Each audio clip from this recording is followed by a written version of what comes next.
చెప్పు చెప్పు ఏంగా చెప్పు.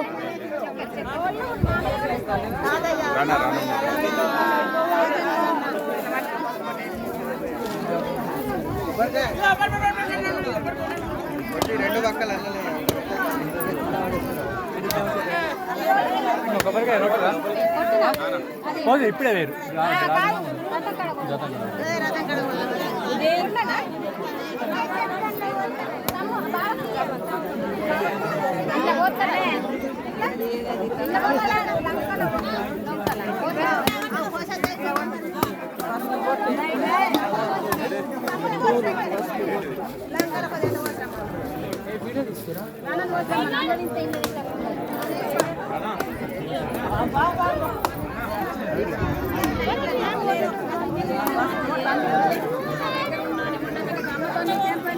లైక్ చేయండి. మా తాళ్ళవాయి రామస్వామి అంటే చాలా భక్తి, చాలా జనాలు వస్తారు. రోడ్డు మెట్లేస్తామని తెగిపోయినాయి మొత్తం. దయచేసి కొంచెం పెద్దవాళ్ళు ఎవరు చూసినా కానీ మా తాళ్ళవాయి రామస్వామికి సాయం చేయండి. తంతెలకు అందరూ మంచికొక్క రాయి వేసినా కానీ తొవ్వ అవుతుంది, అట్లా సాయం చేయండి. అందరికీ నమస్కారం.